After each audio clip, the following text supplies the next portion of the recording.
Our psalm this morning is Psalm 68. If you all want to follow along. And Psalm 68 is referenced in the section of Hebrews that we're going to be doing today. So I'm going to be reading verses 1 through 10 and then 17 through 19. All right, so Psalm 68. It's a psalm of praise and thanksgiving. Let God rise up, let his enemies be scattered. Let those who hate him flee before him. As smoke is driven away, so drive them away. As wax melts before the fire, let the wicked perish before God. Let the righteous be joyful, let them exult before God. Let them be jubilant with joy. Sing to God, sing praises to his name. Lift up a song to him who rides among the clouds. His name is the Lord, be exultant before him. Father of orphans and protector of widows is God in his holy habitation. God gives the desolate a home to live in. He leads out the prisoners to prosperity, but the rebellious live in a parched land.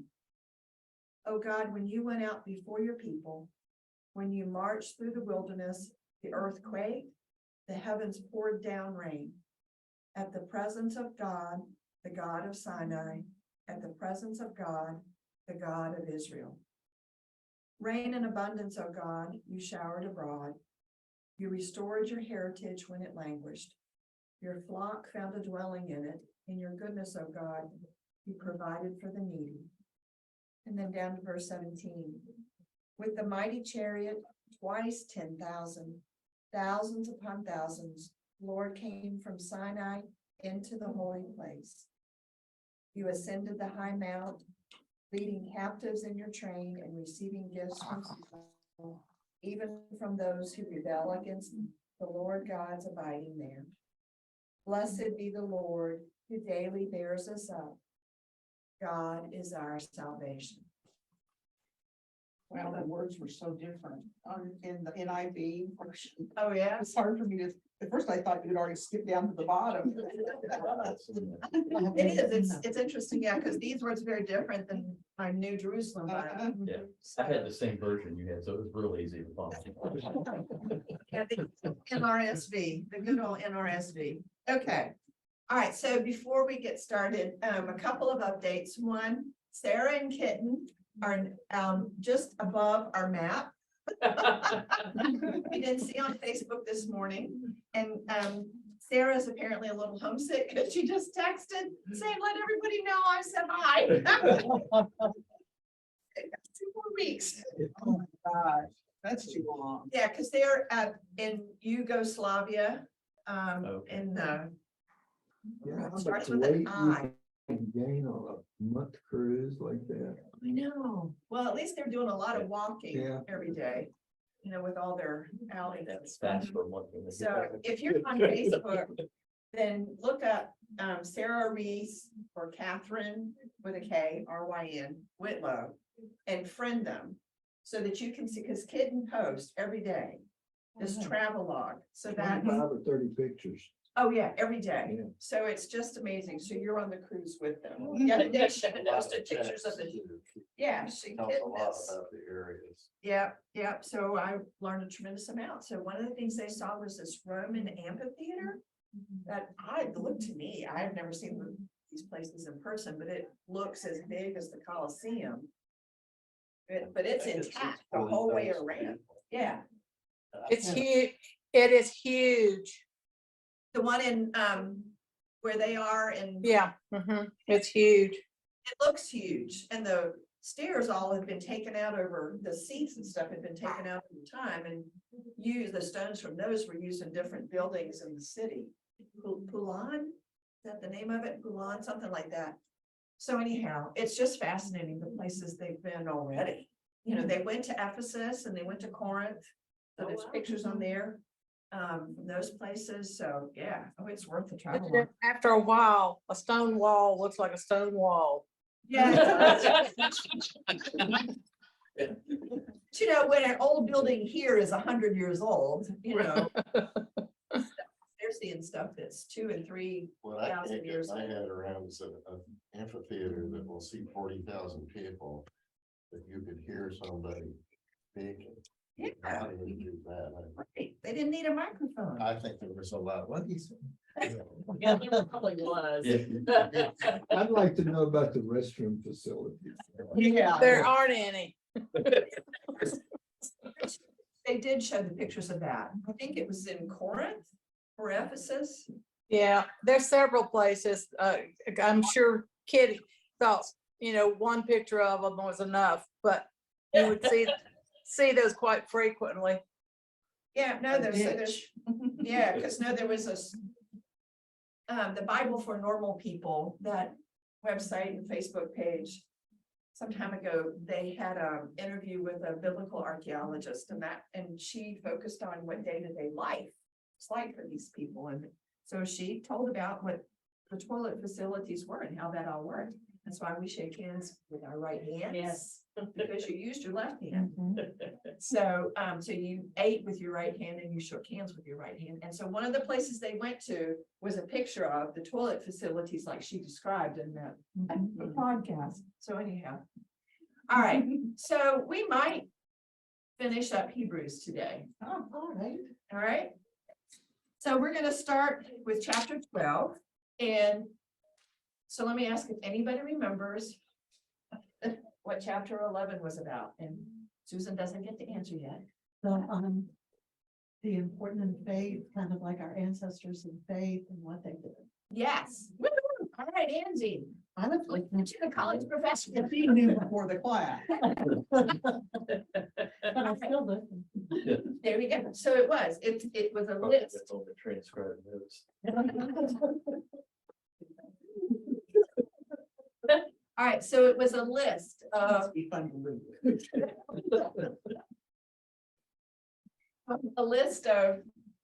figures of faith from the Old Testament.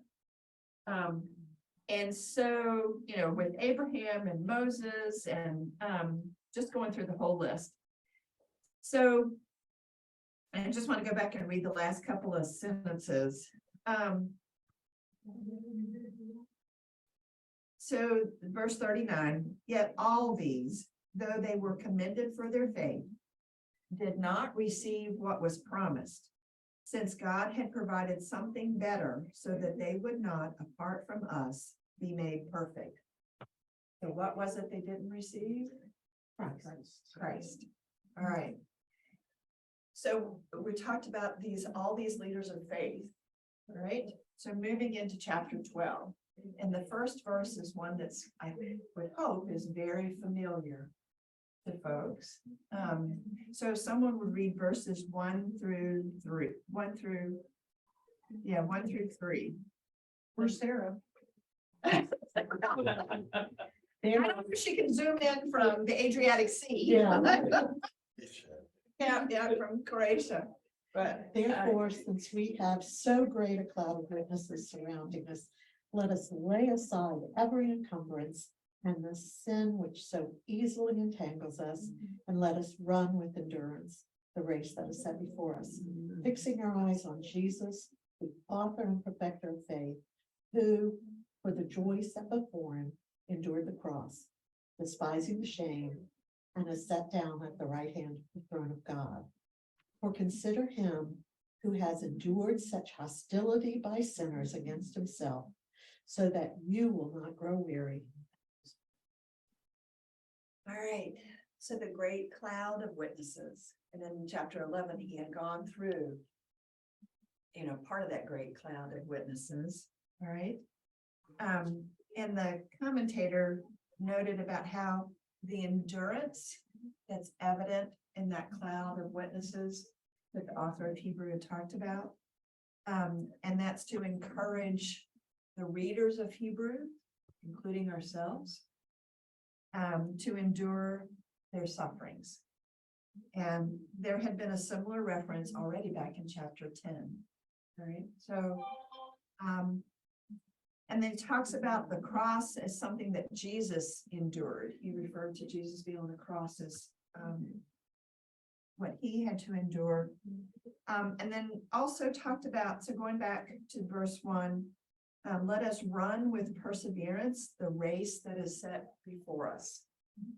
The commentator talked about this imagery, this cloud of witnesses being like the spectators in the Colosseum or that Roman amphitheater Sarah and Susan saw yesterday in Croatia, as observers there to cheer on and support the runners of the race, which is us now, as the readers of Hebrews today.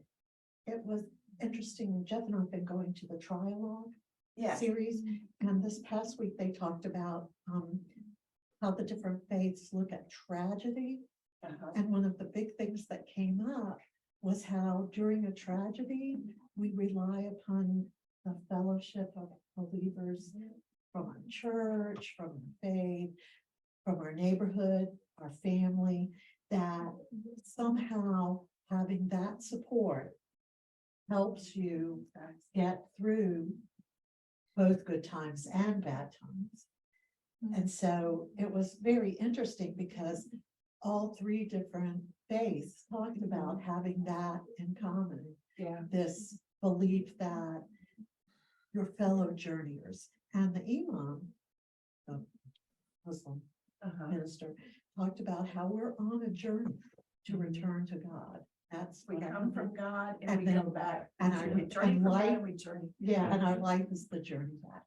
And we just thought, that it is, you think back to the worst times in your life and how many people come together for you, and then the best times, and they come together again to celebrate with you. Mhm. Yeah, because the session this Thursday, I think, is on blessings. Yes, and it's Yeah. at, Orby. Yeah, at the synagogue Orani. So it's a fascinating process because they've been using the same format, and I haven't made it to all three in a year. So I've been 4 or 5 times through the years. But they start off with somebody from each of the three faith traditions, Islam, Jewish, and Christian, speaking for a few minutes about the topic at hand. And then you break up into small groups, and each small group has representatives from each of the different faith traditions. And let me talk just about say that I wanted to stand up and cheer after David's. Yes. He Yes. was quite eloquent, talking about tragedy and how we as Christians look at tragedy. Jeff and I Yes. talked about how the Catholic minister gave us a little sermon, but, Being straight out of Catholic doctrine. Yes. But David very much brought it down to a human level, and, Yes. how we as Christians look at tragedy and getting through tragedy. And I was super impressed. I wanted to stand up and go, that's my minister. Yeah. It was very, Yeah. what he had to say was very, he and the Methodist minister. Yeah, was Yeah. very How eloquent. did the priest respond? He just kept sitting there, I think I'm not gonna say anything. I'm trying really hard not to be judgmental. He was today. one of the deacons from the church. Sure. Yeah, so but the deacons now handle a lot of ministerial duties within the Catholic Mhm. Church. But anyhow, so it was quite an evening.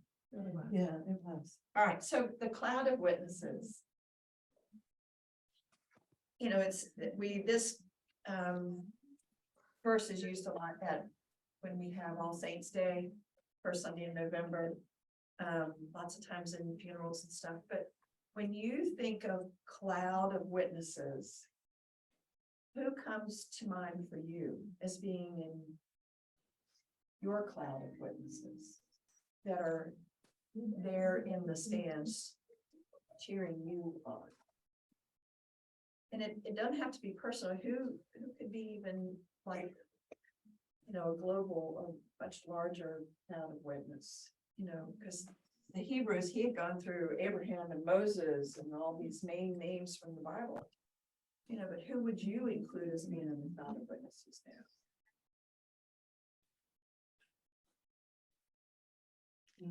Gandhi, Father Gandhi too. Mother Teresa. Mother Teresa. Yeah. Mhm. And I just always have thought, Diana died at the same time she died and totally overshadowed Mother Teresa's death, and I kept thinking. That was the way she would have wanted it anyway. Not for people to have made a big deal over her. Yeah, that's true. Yeah, that's true. That's true. My grandparents and my parents. My mom. Your mom and dad. Yeah. I'm thinking about a number of musicians who celebrate through their music. Mm. And Oh, yeah. Just John Baptiste, I talked about him a while back, Oh, yeah, he's an interesting person, yeah, many levels, but not just John, I mean, it's just, as I said, musician. He's not it's like dead. No, he's not dead, but but he very much. no, you records have to loud be dead to be witnesses. in the cloud, is that the deal? No. Speaking the same thing, but Cloud of support. I didn't think of people over town. I was thinking people. Yeah. who are But John, alive. yeah, John Baptiste, if y'all know who he is, Oh, he he's, he did on, PBS, he did, what's that show from Austin City Limits? uh-huh, Never seen anything like that. He's so much of a multifaceted musician, that it was just, he was quite a spiritual But person, underneath that is his spirituality. his Christianities, Music's fantastic, but his yes, thoughts about spirituality are also fantastic. yeah. We went over Christmas to the Country Music Museum in Bristol, Tennessee, Virginia. It's right there. And they had a recording of 1907. When was it? It was 1927. 1927. Called the birthplace of country. music. Yeah, and they Brought in all these artists. They put a call out to all these artists to come in. And it's the first massive recordings of sort of. and it was so many gospel Right. singers. Yeah. I mean, and when you go through the music, you sit in this rendition of a church. And they play all of that gospel music and do interviews with them. And it's so incredible to sit there, and they talked about, how their parents gave them that foundation. They were firm believers and they started singing in the choir in their church, and how an integral a part that was of their lives. And surely they had a large cloud and are part of our cloud that watch us and inspire us. Yeah, I was inspired by, a lot of that comes from African-American culture Mhm. and a lot of suffering. And so a lot of that is just brought into their music. And so, Susan and I often joke when here in church, when we say hallelujah, it's like, hallelujah. Yeah. You go to some other churches, Yeah. there's fire in that. Yeah. Right, right. Anyway, Okay, all right, so getting back to yeah, we could go on about clouds of witnesses, but so anyhow, looking at verse 2. Looking to Jesus, the pioneer and perfecter of our faith. That the first 3 words, looking to Jesus, that literally the Greek would be translated looking away to Jesus. As though you are looking away from what hinders you from running this race. And mine says fixing our eyes on Jesus. well, that's the dog side. So but that imagery to me was helpful, looking away, fixing our eyes on. Okay. If somebody would read anything anybody else wants to say about these verses. Clouds of witnesses. Yeah, I mean, I said you have to be dead to be in that cloud, but my dad's with me a lot, and he's been dead for a number of years. And so I started thinking about it. Part of it is like this Henry Louis Gates going back, finding your ancestors, and we can go back a few hundred years. We're talking about going back thousands of years, and so if there is this cloud of witnesses who've already passed around me, I don't know how far back to say, they're back there, Mhm. but I don't know, so it must be must You fill have that, people watching over you you don't even know about. it must fill that Yeah. 40,000 seat amphitheater. Who from the Bible, other than Jesus, all right? Who from the Bible would you consider to be in your cloud of witness? If we each had our own individual, I think I'm throwing in my own thoughts, but like I always do, sorry about that, but I think there's this communal cloud of witnesses, but I think we all have our own individual cloud of witnesses too. But who from the Bible would you? Thomas is from. Cool, all right. Peter for me, because he was the one who oftentimes didn't get the point. You know, yet he was the one who Christ said, on this rock I will build the church. So despite his many flaws, God still saw him as a great man of faith. And that gives me hope that despite my many flaws, that God will still use me. Well, almost every one that God chose that we hear about in the Bible had lots of flaws, Mhm. you know. Oh my gosh, look at David. But I always think about that centurion, you know, who you want to see a model, you know, who had such faith, you know, and not even Jewish, not, you know, supposedly an enemy, you know, that had that kind of faith. Right. I think when and I don't know which one it was, but whichever one was in the kitchen of Mary and Martha. Who was in the kitchen fussing? That would be in my cloud of witnesses. Me too. It's in my cloud. Yeah. Cool. I always think of the Old Testament prophets. I love those guys because they get asked to do something like, no, you're kidding, not me. It's this guy over here. You know, my brother, my cousin, my friend, that guy, it's like, you don't want me. And, you know, every time I get into something that just pulls me in, I always think of those guys. It's like, all right, you can fight this as long as you want, but you're probably getting dragged into this. That makes me think of Jenna. Mhm. Yeah, it would be one of them. I Yeah, think Jenna would be one.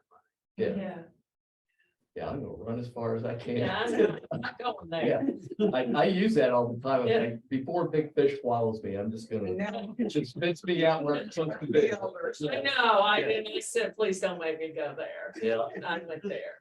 Okay. Or before I see a burning azalea that won't be consumed. All right. I need somebody to read verses 4 through 17 before I'll you do do. that. Okay, all right. I want to insert a little information. So as we read it, you kind of know what's going on. In verse 5, all right, there is a quote that starts, "My son, do not make light of the Lord's discipline and do not lose heart when he rebukes you, because the Lord disciplines the one he loves and he chastens everyone who he accepts as his son." That is a quote from Proverbs 3, verses 11 and 12. All right. So just to give you that, as we go through that, that's where that comes from, is Proverbs. And as we go through the rest of 12 and into 13, there are lots of quotes from the Old Testament. So but I want- Proverbs, Exodus, Yep. Deuteronomy. Yeah, we're just starting. And there's another quote from Proverbs. I'm down in verse 13, where it says, "Make level paths for your feet." That comes from Proverbs 4:26. "Give careful thought to the paths for your feet and be steadfast for all your ways." All right. So Ruth Ann. Yeah, I answered to Ruth. Okay. In your struggle against sin, you have not yet resisted to the point of shedding your blood, and you have forgotten that word of encouragement that addresses you as sons. My son, do not make light of the Lord's discipline, and do not lose heart when he rebukes you, because the Lord disciplines those he loves, and he punishes everyone he accepts as a son. Endure hardship as discipline. God is treating you as sons. For what son is not disciplined by his father? If you are not disciplined, and everyone undergoes discipline, then you are illegitimate children and not true sons. Moreover, we have all had human fathers who disciplined us, and we respected them for it. How much more should we submit to the Father of our spirits and live? Our fathers disciplined us for a little while as they thought best, but God disciplines us for our good, that we may share in his holiness. No discipline seems pleasant at the time, but painful. Later on, however, it produces a harvest of righteousness and peace for those who have been trained by it. Therefore, strengthen your feeble arms and weak knees. Make level paths for your feet, so that the lamb may not be disabled, but rather healed. Make every effort to live in peace with all men and be holy. Without holiness, no one will see the Lord. See to it that no one misses the grace of God, and that no bitter root grows up to cause trouble and defile many. See that no one is sexually immoral or is godless like, did you say that? Esau, I knew it. Who for a single meal sold his inheritance rights as the oldest son. Afterward, as you know, when he wanted to inherit his blessing, he was rejected. He could bring about no change of mind, though he sought the blessing with tears. Well, discipline ain't that there. Yeah. It was interesting because Braddock and Boring in the commentary made a point of saying that there are many places in the Bible that talk about discipline in the, terms of it being guidance in a situation rather than a punitive kind of situation, as seems to be the emphasis in this part, in this passage. So the Bible approaches discipline from both perspectives, speaks to both perspectives. And then verse 14, where it says, make every effort to live in peace with everyone and to be holy. That is there are references, similar references from Psalms 34 and also from 1 Peter. So that, there are multiple places in the Bible references living in peace, making efforts to be in peace with each other. Anything you want to add?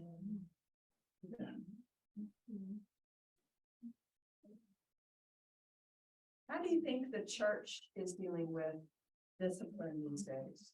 I think one of the first things we need to do is distinguish between what discipline is and what punishment is. Discipline means to teach. The word disciple comes out of the word discipline. Right. Punishment is a little more severe. Right.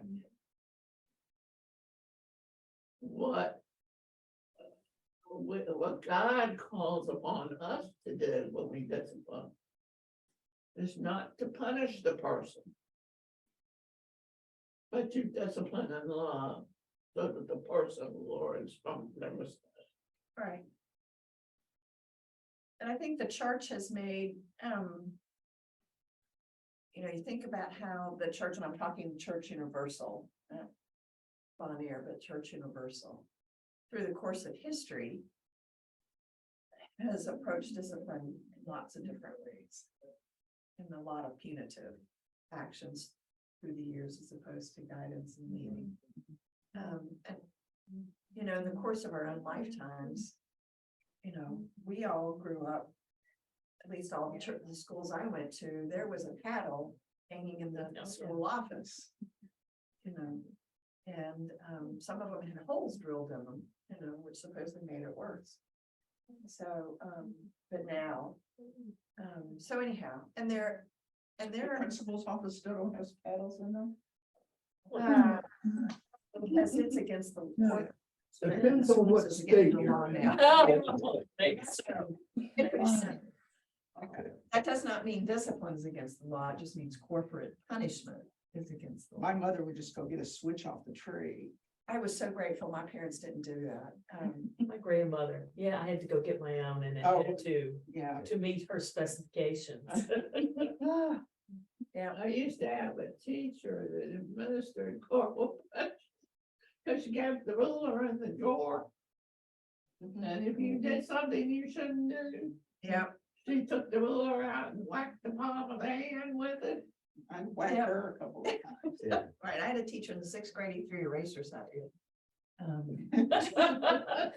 So you were marked. Yeah. Not only, but Yeah. just all over you. That's right. And not to jump on mothers on this, but I imagine most of us that had mothers, that if we did something we shouldn't do, pull the floss water out and put it between the legs. Yeah. And never stick one. Yeah, yeah, we all had lots of stuff, but, anyhow, but then, so it talks about discipline here, and then talks about, moves into, making peace.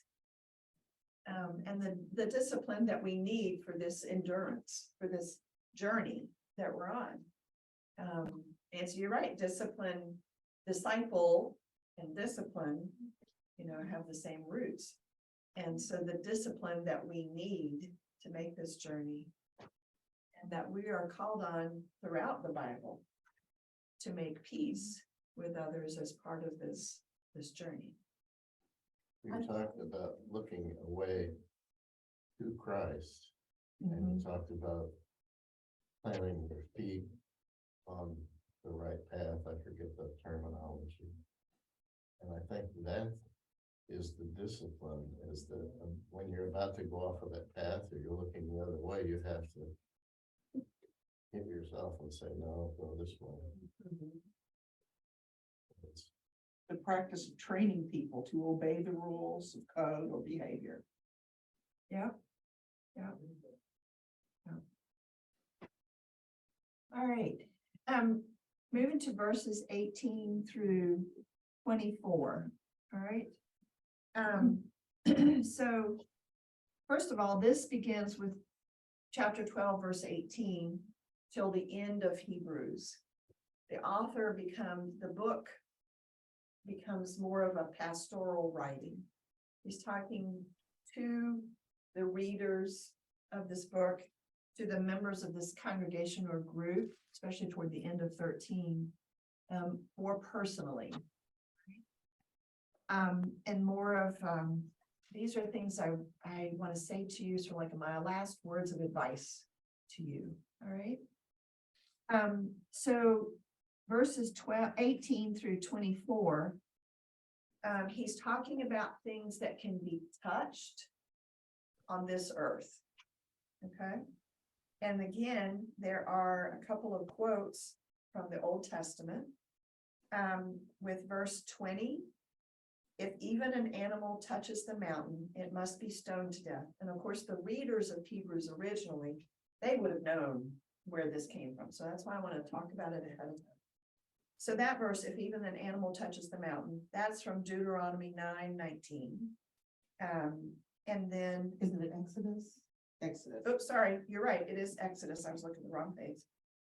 It's from Exodus chapter 19.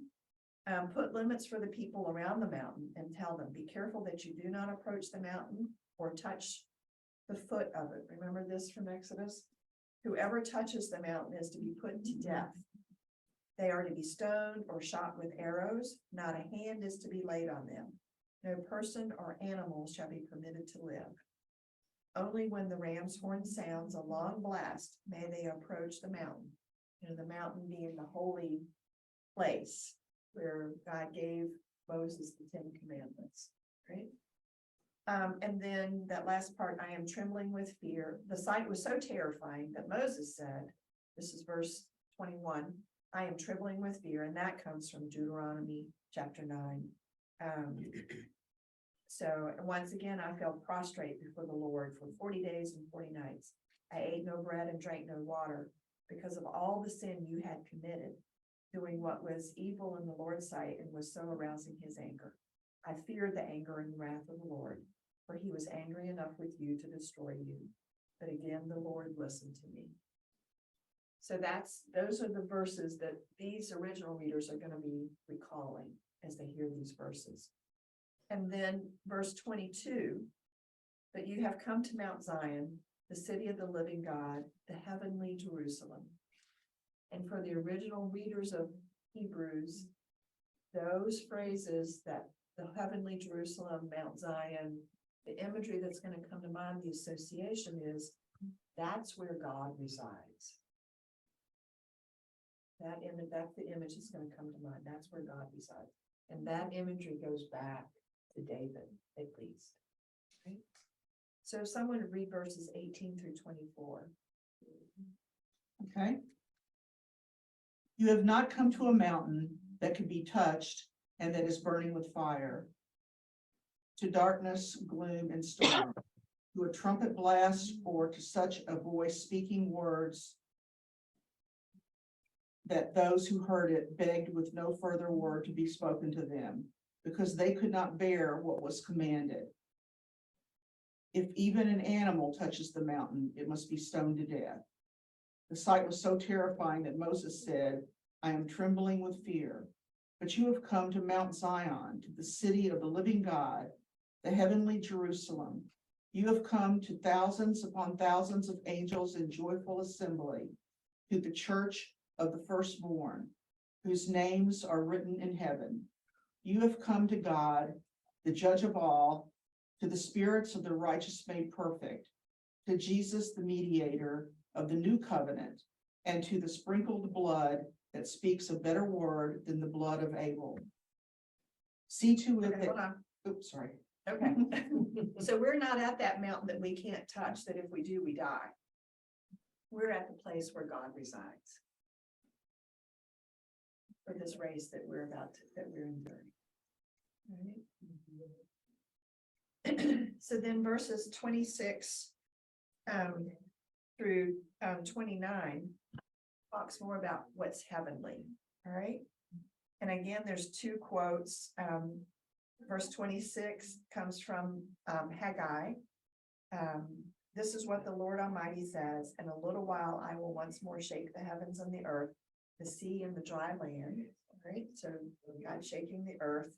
That's in verse 26. And then verse 29 comes from Deuteronomy. The Lord was angry with me because of you, and he solemnly swore that I would not cross the Jordan and enter the good land the Lord your God is giving you as your inheritance. I will die in this land. This is Moses talking. I will not cross the Jordan, but you are about to cross over and take possession of that good land. Be careful not to forget the covenant of the Lord your God that he made with you. Do not make for yourselves an idol in the form of anything the Lord your God has forbidden. For the Lord your God is a consuming fire, a jealous God. Again, these are words that the Hebrew readers are going to be, original readers are going to be remembering. So somebody read 25 through 29. So we've just talked about how we're not at the mountain that if we touch it, we're going to die. We're in the place where God resides. This is what we do next. All right. Let me read 25 through 29. I can continue. All right. Or you Yeah, can. I You can do take it. it. See that you do not refuse the one who is speaking. For if they did not escape when they refused the one who warned them on earth, how much less will we escape if we reject the one who warns from heaven? At that time, his voice shook the earth, but now he has promised, yet once more I will shake not only the earth, but also the heaven. This phrase, yet once more, indicates the removal of what is shaken, that is, created things, so that what cannot be shaken may remain. Therefore, since we are receiving a kingdom that cannot be shaken, let us give thanks by which we offer to God an acceptable worship with reverence and awe, for indeed our God is a consuming fire. Consuming fire. Pretty strong imagery. And I wonder though, if with the new covenant though, is there not a shaking of the world? With the new covenant? You always hear it described as turning things upside down or inside out. Right.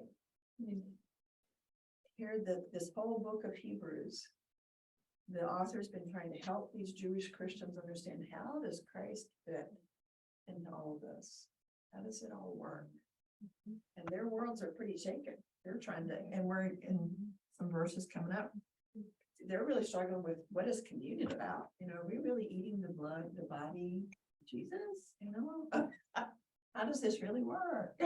So, their world's been pretty shaken up. Ways. I also take it to mean that we should not dedicate our lives to things that are shaken, like all things human and man-made. But instead, we should again set our eyes on things that are eternal, which is the kingdom of God. Like when we turn away from the kingdom of God to the kingdom of man, then that whole world is going to be shaken away. Hence our foundation will crumble. But if we're planted firmly, running the race with our eyes on Christ, then we're saved from the consuming fire. Consumerism. That's what. Conspicuous consumerism. And I neglected to say, go back to the passage before verse 22. And we're talking about the place where God lives, Mount Zion, the heavenly Jerusalem. You have come to thousands upon thousands of angels in joyful assembly. That's from Psalm 68, that imagery, Psalm 68. Okay. Well, we can rush really fast through chapter 13. No. Or we can just kind of pause here. And finish 13, finish Hebrews next week.